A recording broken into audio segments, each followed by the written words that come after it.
Hello guys, मैं हूं ज़ारा नाम अब्दुल कादिर। मैं मुंबई। आप देख रहे हैं GM authentic reaction YouTube channel. आपका हमारे चैनल पर स्वागत है। वेलकम, नमस्ते। अगर आप देखना चाहते हैं इस तरह की ऑथेंटिक रिएक्शन वीडियो, आप हमारा चैनल जरूर सब्सक्राइब करें, लाइक करें, शेयर करें। यूं ही अपना प्यार दिखाते रहें। देखते हैं वीडियो, प्रशांत सर की वीडियो का टाइटल है Pakistan gets Bangladesh help to protect global image flood relief. गैरत आ गई जी, गैरत। तो देखते हैं वीडियो, उसके बाद देते हैं अपना रिएक्शन। नमस्कार, वेलकम टू वर्ल्ड अफेयर्स। मैं हूं प्रशांत धवन। नाउ रिसेंटली पाकिस्तान ने अपनी ग्लोबल इमेज बचाने के लिए बांग्लादेश से फाइनेंशियल एड मना कर दी, रिजेक्ट कर दी। यहां पर आप देख पाओगे Pakistan rejects flood relief donation worth $1,45,000 from Bangladesh. Now यहां पर मैं ऐड कर दूं $1,45,000 को आप अगर कन्वर्ट करोगे इंडियन रुपीस में तो रफली आप कह सकते हैं 1,15,16,00,000 के आसपास का अमाउंट बैठता है। तो अगेन ऐसा नहीं है कि बांग्लादेश कोई बहुत बड़ी रकम भेज रहा है पाकिस्तान को। कंट्री टू कंट्री बेसिस अगर हम बात करें, मगर बांग्लादेश का मीडिया यहां पर यह रिपोर्ट कर रहा है कि पाकिस्तान को मेन चिंता थी अपनी ग्लोबल इमेज की, कि बांग्लादेश एक ऐसा कंट्री जो पाकिस्तान से टूट के अलग हुआ है। और टूटने का रीजन आपको पता है क्या है? 1970 में बताया जाता है कि बांग्लादेश को एक बहुत ज्यादा भीषण साइक्लोन ने हिट किया था। ईस्ट पाकिस्तान था उस वक्त बांग्लादेश। ईस्ट पाकिस्तान के लोगों ने वेस्ट पाकिस्तान से बड़ी हेल्प मांगी, मगर वेस्ट पाकिस्तान ने हेल्प करने से मना कर दिया। तब जाकर शेख मुजीबुर रहमान खड़े हुए।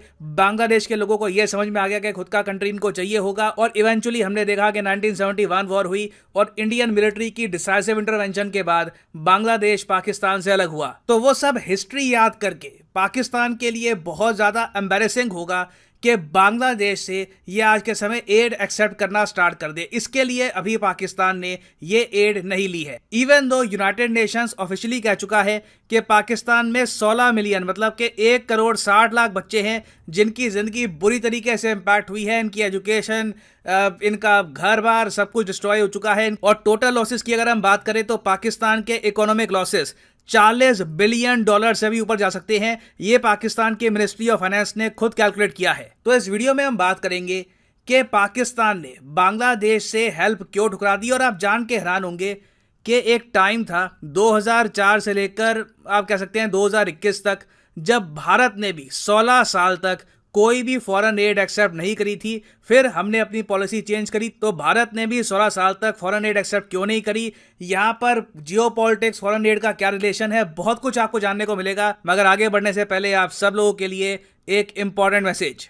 कई हफ्तों के बाद अनअकैडमी एक फ्री ऑफ कॉस्ट इवेंट करवाता है। इस इवेंट में सिर्फ पार्टिसिपेट करने मात्र से ही आपको इनाम मिल सकता है। एक सैमसंग का मोबाइल फोन या फिर लैपटॉप या अमेजॉन गिफ्ट वाउचर। पिछले महीने आप अगर देखो तो प्रियांशु, कृष्णा और आशीष ये सब विनर्स थे अनअकैडमी के कॉम्बैट के। और अब ये जो इवेंट है ये कल 11 बजे फिर से होगा। यहां पे आपको करना क्या है?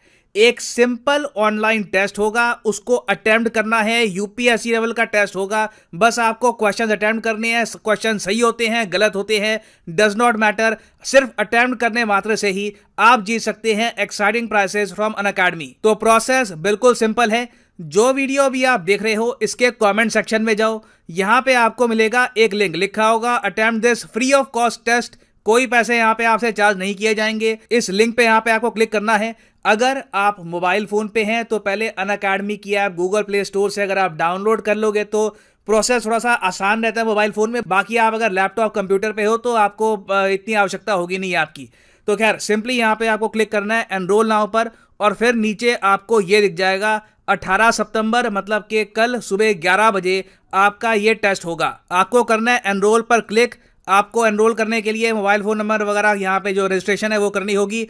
कोड भी आपसे मांगेंगे। कोड यहाँ पे आप डालिएगा PG10, क्योंकि ये टेस्ट मैंने भी तैयार किया है। बहुत से यहाँ पे जो क्वेश्चंस हैं ये मेरे तैयार किए हुए आपको मिलेंगे। और पूरे भारत में हजारों बच्चे आपके साथ मिलकर हिस्ट्री, ज्योग्राफी, एनवायरनमेंट, इन सब टॉपिक से रिलेटेड क्वेश्चंस अटेम्प्ट कर रहे होंगे। यू विल फील के यूपीएससी लेवल के क्वेश्चंस ऑनलाइन अटेम्प्ट करने का एक्सपीरियंस क्या होता है। और अगेन मैं यहाँ पर कहूंगा डज नॉट मैटर, आपके सारे क्वेश्चन सही होते हैं, सारे गलत होते हैं।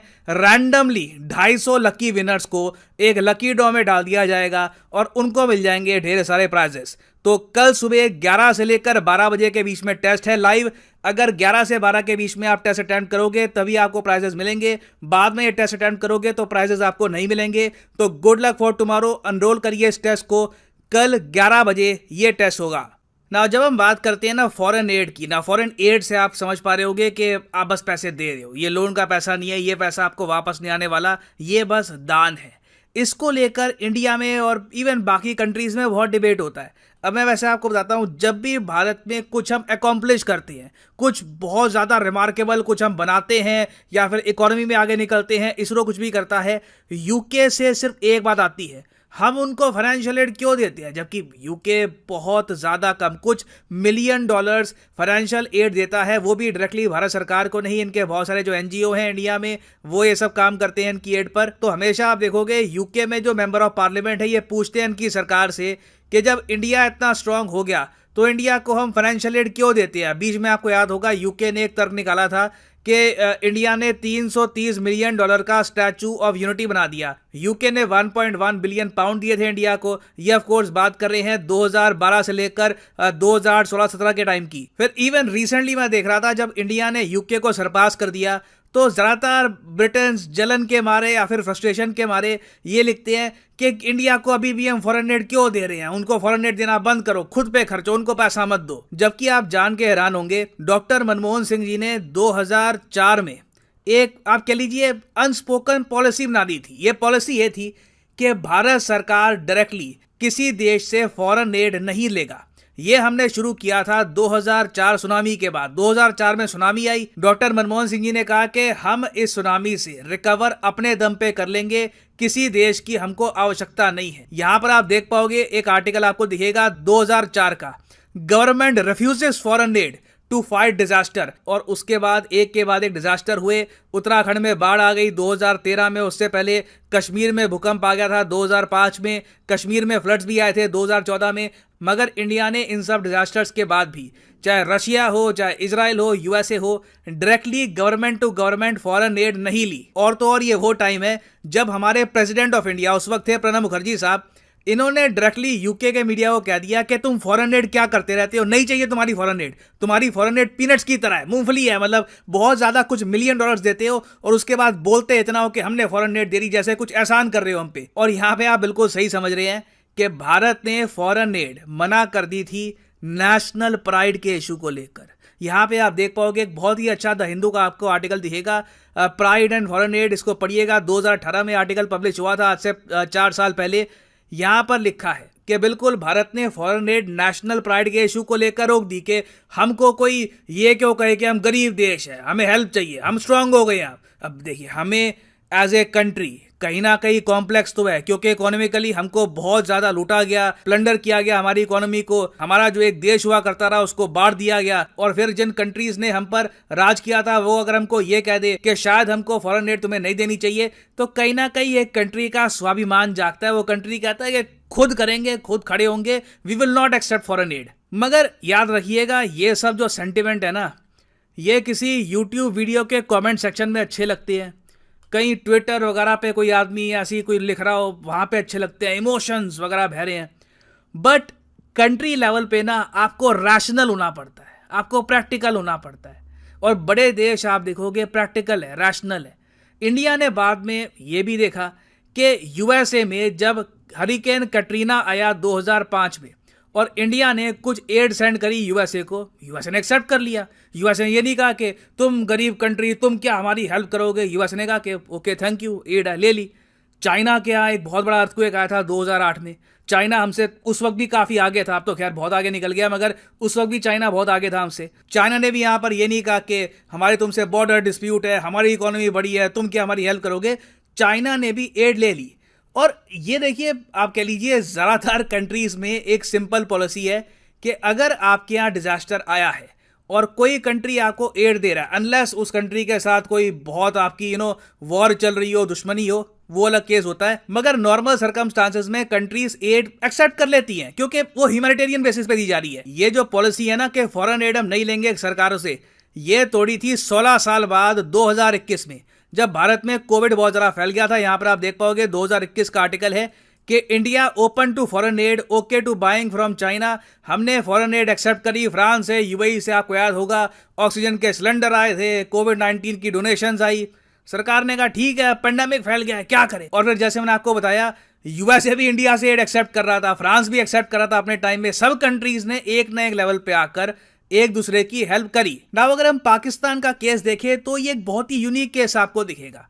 पाकिस्तान एक ऐसा कंट्री है जिसकी कोई हिस्ट्री अगर पढ़ने बैठे तो या तो अगर वो पाकिस्तानी नहीं है उसको हंसी आएगी, अगर वो पाकिस्तानी है तो वो डिप्रेस हो जाएगा। और इवन पाकिस्तान के करंट पीएम भी आप अगर देखो, हफ्ते में एक बार अपनी आवाम, अपनी जनता को ये याद दिला देते हैं, we are beggars. I mean literally इन्होंने रिसेंटली कह दिया था कि हमारे जो फ्रेंडली कंट्रीज हैं जैसे यूएई, सऊदी अरेबिया, चाइना, ये भी कहते हैं, ये भी सोचते हैं कि हम बेगर्स हैं। ये ऐसे देखो ब्लंट भाषा बोलने वाला पीएम मैंने पहली बार देखा है जो बार बार याद दिलाता है अपनी जनता को कि भिखारी भिखारी कटोरा। और कहीं ना कहीं देखिए इसका इम्पैक्ट एक कंट्री के मोराल पर भी पड़ता है। ठीक है, आप पाकिस्तान के पर्सपेक्टिव से सोचकर देखें तो उनका कंट्री एक बहुत ज्यादा खराब टाइम से गुजर रहा है। उनकी जनता को गुस्सा है अपनी आर्मी पर कि आर्मी पॉलिटिक्स में बहुत ज्यादा इन्वॉल्व हो चुकी है। उनके एक बड़े नेता द्वारा पाकिस्तान की जनता को यही बताया जा रहा है कि यूएस ने तख्ता पलट कर दिया उनके देश में। तो पाकिस्तानी मिलिट्री को कहीं ना कहीं ऑब्वियसली लग रहा होगा कि इनके देश को मोराल बूस्ट की आवश्यकता है, मगर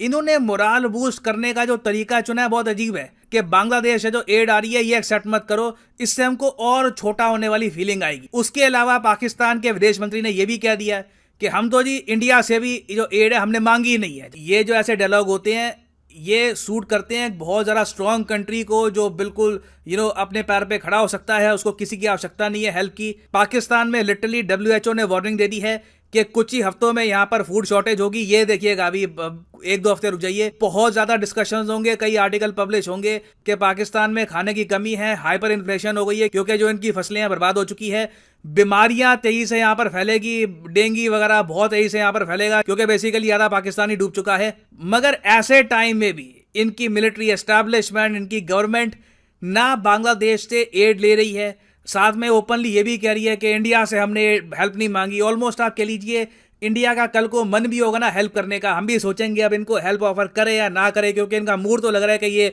बांग्लादेश की तरह हमारी हेल्प भी रिजेक्ट कर देंगे। तो यहाँ पर देखो पाकिस्तान को सोचना पड़ेगा कि नेशनल प्राइड, या कुछ हद तक मैं कहूँगा पाकिस्तान प्राइड से 1-2 कदम आगे बढ़कर ईगो वाली श्रेणी में आ चुका है कि क्या ईगो इनकी इतनी ज़्यादा इंपॉर्टेंट है कि उसके लिए ये अपनी एक बहुत बड़ी पॉपुलेशन को सफ़र कराएंगे, या फिर कहीं ना कहीं जो रीजन के ही देश हैं जिनके साथ आपके पूर्वजों ने कई सदियां बिताई थी, वहां के लोगों से आप कुछ हेल्प लोगे या नहीं लोगे। ये अगेन ये एक बहुत ही बड़ा क्वेश्चन है पाकिस्तान की सरकार के सामने और इनकी आर्मी के सामने। नाउ फाइनली यहाँ पे मैं आपसे एक क्वेश्चन पूछूंगा, बहुत ही बेसिक क्वेश्चन है कि इंडिया री इंट्रोड्यूस करने वाला है चीतास फ्रॉम नामीबिया किस नेशनल पार्क में। अच्छा, मैं यहाँ पे आपसे ये भी जानना चाहूंगा, जो नामीबिया से चीते आए हैं उस पर क्या आपको एक डेडिकेटेड वीडियो चाहिए? लिखिएगा कमेंट सेक्शन में, मैं जानना चाहता हूं आपका क्या यहाँ पर रिस्पांस होगा। और इस क्वेश्चन का आंसर जो कमेंट सेक्शन में सही करेगा उनकी कमेंट को मैं हार्ट दे दूंगा ताकि बाकी लोग भी समझ पाए कि सही आंसर क्या है। और याद रखिएगा कल 11 बजे, सुबह 11 से लेकर 12 बजे का टेस्ट है।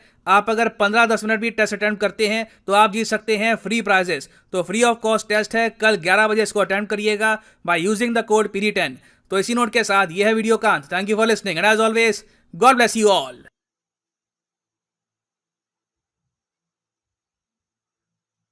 जी वीडियो होगी ख़त्म। खूब भाई, मैं एक बात करना चाहता हूँ, जो पाकिस्तान की गैरत जो है इस वक्त जागने का क्या मकसद है कि एक बांग्लादेश हमारा भाई है, हमसे जुदा हुआ है, इतना वो चाहे छोटी इमदाद दे रहे हैं, थोड़ी दे रहे हैं, आपने एक्सेप्ट करनी थी भाई। मैं तो ये बात करता हूँ, आपने इंडिया से भी एड इमदाद लेनी थी। आपकी ईगो इस वक्त ही जागी है जब पूरा पाकिस्तान ही डूब चुका है और मुश्किल हालात हैं और खुराक की कमी हो सकती है पाकिस्तान को। ये कोई दो राय नहीं है कि खुराक की कमी ना हो पाकिस्तान में। आधा जो पाकिस्तान है हमारा हो सकती है 3500 रुपए मन तो कणक हो गई है भाई, इससे भी ज्यादा हो सकती है जिसे बोलते इंडिया में, जो 3500 रुपए का मन हो गया है। मैं कहता हूँ ये पाकिस्तान की गैरत कब जागती है। ये इतना जो हमारा वज़ीर-ए-आज़म है नाअहल, हर वक्त वो पाकिस्तान को बैगर बोल रहा है और इधर वो इसकी गैरत जाग चुकी है।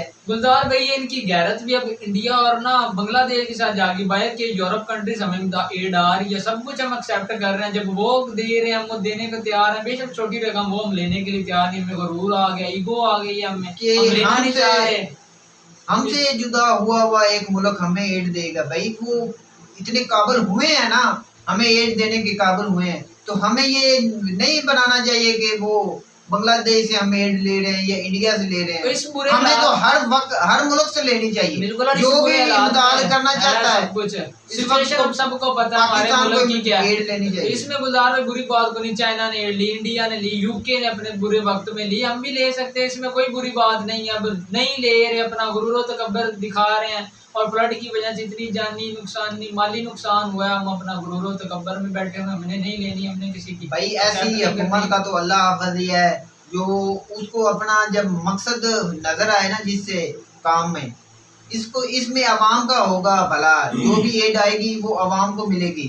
अवाम का फिर इसलिए कैसे भला होना है? इसलिए जब ना पैसे बोले रहे। उन्होंने खुद खा जाने तो अवाम पे लगने नहीं, तो फिर भला कैसे होगा? बिल्कुल। और हमारे मुझे वजीर आजम पे आती वो हमें कह रही है आप बेगस हो, आप गरीब अवाम हो, आप भिखारी हो। हर माह हर वक्त वो जहाँ भी जाते हैं वो उसका यही बयानिया। ऐसे लीडर को तो क्या करना चाहिए भाई, इसको तो हक ही नहीं है भाई साहब। जो अपने अवाम जनता को जिसके वो कहने पे आया है उसे कह रहा है तुम बकारी हो, तुम अपनी मर्जी से सांस ये अवाम क्या कर रही है कादिर भाई के कुछ नहीं रही इसके खिलाफ। और यार उतनी क्या अभी अवाम में शऊर ही नहीं आया भाई क्या उठे करना कि है। कैसे जब आर्मी साथ दे रही है उनका, हर जिधर भी वक्त निकलती है कि आर्मी आ जाती है ना, आर्मी की वजह से अवाम चुप बैठी, वरना आए तो तुर्की की तरह पाकिस्तान की अवाम भी निकल जानी थी सारी। सिर्फ अपनी आर्मी का अवाम एहतराम करती, इसकी वजह से नहीं निकल। ये अवाम तब निकले जब पाकिस्तान का पूरा दिवालिया हो जाएगा, पाकिस्तान हैंड पर आ जाएगा। दोनों तरफ दिवालिया तो हो चुका है ना, इससे ज्यादा और क्या होगा? इससे हालात कैसे ज्यादा खराब होंगे।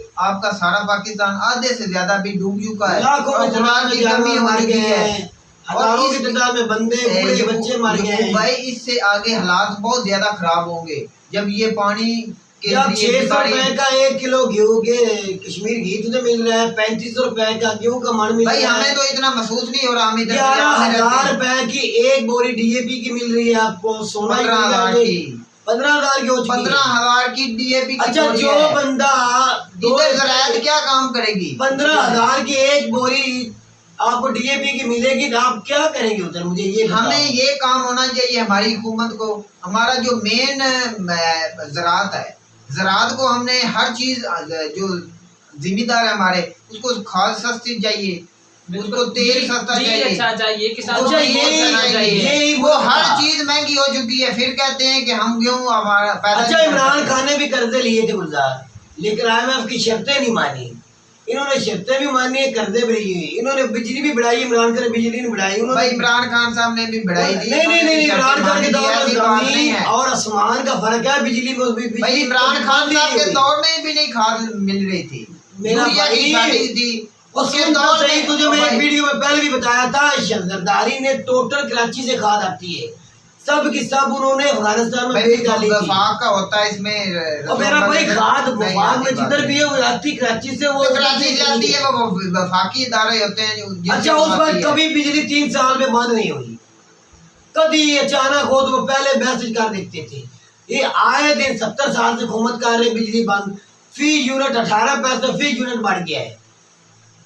आप खुद अंदाजा लगा लें कि गरीब अवाम किस तरह इस दौर में सरवाइव कर रही है, जिंदगी गुजार रही है। जिस तरह वो बता रहे थे 1 करोड़ 60 लाख बच्चे जो हुए हैं अपनी पढ़ाई से गए हैं, घरों पे घर गए हैं। देखो भाई ये थोड़े बंदे नहीं, 1 करोड़ 60 लाख। मैं तो ये कहता हूँ इनके ऊपर हमें तो बोलना ही चाहिए, नहीं चाहिए शहबाज शरीफ और इस हुकूमत के ऊपर। भाई अगर इनमें गैरत होती, हया होती, ये कहता ये लो भाई मैं अभी ही ना असम्बलियां तहलील करता हूँ, नया इलेक्शन कराते, अवाम में जाते हैं, अवाम के बीच जो अवाम है भाई चाहे जिसको सिलेक्ट करेगी मैं तो वो ही कहता हूँ बनेगा। इस वक्त पाकिस्तान को असम्बलियों की जरूरत नहीं है। पाकिस्तान को इस वक्त एकजुट होने की जरूरत है। जो सारे सियासतदान है या जो कोई भी इदारा है, वोट हो जाएंगे तो क्या होगा? पाकिस्तान को इस मुश्किल हालात से कौन निकाल सकता है? कोई भी नहीं निकाल वो यार जो टोने से क्या तू फायदा समझ सकता, क्या तेरा दिल भाई एक दिन होगा सबका। नहीं यार ऐसे ना भाई, क़यामत इमरान खान साहब जीत जाएंगे। फिर ये रोला डाल के बैठ जाएंगे भाई हमें धांधली से लाए हैं, और ये रोला ऐसे ही चलता रहेगा पहले जब तो तक एक भी नहीं होगा इनका धांधली सियासतदान धुंधली होगा। नहीं होगी। अगर इमरान खान अक्सरियत के साथ अब आए, इस बार आएंगे तो इंशाल्लाह। कैसे मुझे बताओ वो निकालेंगे कैसे की राशि से अचानक तो नहीं ना, उन्हें भी टाइम लगेगा। यार तुझे अभी पता है मैं पहले से तुझे बता दूंगा ना, तू कभी भी नहीं मानेगा, क्योंकि तू कहेगा उसने पहले हुकूमत की है, वो कर कुछ नहीं भाई, सका, 3 चोर साल डाकू उसके नीचे थे, भाई मेरी तो वो हो बात गया, सुने। ये हो गया, उसने किया कुछ नहीं। इमरान खान ये साहब वो ने 3 साल हुकूमत की है, मुझे तो 0% कोई भी बस improvement मैं नहीं इसीलिए आई। तुझे बताया, क्योंकि तुझे पता ही मैं नहीं तो चला, भी मान- तू समझना नहीं चाहता। तू सिर्फ मैं तुझे ये एक बात बता रहा हूं, 0% भाई improve तुझे हुआ वक्त पाकिस्तान, साबित इमरान करेगा। खान ये साहब। तारीखी जिसे बोलते हैं ना, ये तारीखी लीडर बनने जा रहा है, तारीखी लीडर जो तारीख में लिखे जाएंगे। कैसे तरीक में लिखे? मैं तुझे साबित करूंगा, वक्त साबित करेगा 2023 में स्टार्टिंग में ही तुझे पता चल जाएगा। मैं अभी पहले दावा नहीं करना चाहूंगा, मैं बताना जरूरी नहीं समझा तुझे भाई। मैं किसी उस बंदे को बताना चाहूंगा जो समझ लेगा, जो जिसे पता है ये आने वाले नस्लों के लिए सोच रहा है, ये सीट के लालच में नहीं, ये मुल्क की अच्छाई के लालच में पड़ा हुआ है। उससे क्या पड़ी हुई है अमीर भाई, तीन बंदा, भाई, वो क्यों हमें मार तो रहा है, सारे वो क्यों गाली दे रहा और है, जाने दे भाई, हमें तो वो सारे- क्यों गाली सुन रहा है। कोई भी पाकिस्तान का भला सोचने वाला नहीं है, कोई भी एक लीडर हमें बिल्कुल। नजर नहीं आया अयूब के बजाय। बिल्कुल यही है कि बिल्कुल। पाकिस्तान अयूब को के दौर में, सदर बिल्कुल। अयूब के दौर में अच्छा दौर था भाई, उसके बाद माशाल्लाह लगा था अच्छा दौर है, बिल्कुल, सारे माशाल्लाह डूबने वाले लगा हैं। था अच्छा दौर था, कौन किस लीडर का अच्छा दौर था आपको? अच्छा दौर था, माशाल्लाह लग गया था, पाकिस्तान की इकॉनमी बढ़ गई थी, माशाल्लाह लगा था। अयूब का दौर बहुत अच्छा था, मैं तो कहता हूँ मार्शल बहुत अच्छा था, या का बहुत अच्छा था। इन लुटेरों डाकुओं से, इन तीनों की वजह से इन माशाल्लाह लगा था। आज दिवालिया हुआ है, तुझे पता है। ये जो सारे सियासतदान है ना, ये सारे ही लुटेरे हैं, इनसे तो अच्छा कोई भी नहीं सोचने वाला अयूब ही मुल्क था का। भाई। अच्छा अगर इनको पहले पकड़ा होता नवाज शरीफ और जरदारी को, पहले ही अरबी ने पकड़ लिया तो अगर तो आज क्या ये होते, क्या ये दिवालिया होता, कोई नया यंग लड़का भाई आ अयूब जाता, के दौर इसके में अलावा कोई आ आपकी जाता। इकोनॉमी बहुत स्ट्रॉन्ग थी एशिया में। बिल्कुल बिल्कुल पता है, हमने देखी हुई जितनी स्ट्रॉन्ग और थी। तुझे क्या पता भाई? हम तुम तो सारा ऐसी बातें जानते हैं, करते याया ने क्या किया था, या अयूब ने क्या अयूब के किया दौर था, में सबसे ज्यादा या जो मुशर्रफ ने क्या एशियन किया टाइगर की था, तरह क्या बड़ा अली ने था क्या किया पाकिस्तान। था, जनरल रईस शरीफ ने क्या किया है, आज ये क्या कर रहा है, जनरल बाजवा क्या कर रहे हैं, जो कुछ ये कर रहा है इससे बढ़ के उन्होंने भी किया था। बिल्कुल आप यही हिस्ट्री है। पढ़ लो भाई शहबाज शरीफ कर जब रहे जब हैं। ये सियासत में आए, पाकिस्तान का दिवालिया ही हुआ है आर्मी की वजह से। जब तक ये शहबाज शरीफ जिंदा है, नवाज शरीफ जिंदा है, जरदारी और इनके बच्चे जिंदा है, ये इकदार में आएंगे, पाकिस्तान इससे भी नीचे जाएगा। बिल्कुल यही है। शहबाज शरीफ साहब को जो भी मुल्क एड देता है लेनी चाहिए, इस बुरे हालात में सरवाइव कर सके, वहाँ हमारी माली इमदाद करती है। तो ये था हमारा पॉइंट ऑफ व्यू। वीडियो अच्छी लगी तो लाइक कीजिएगा, चैनल सब्सक्राइब कीजिएगा। मिलते हैं वीडियो में, तब तक के लिए अल्लाह।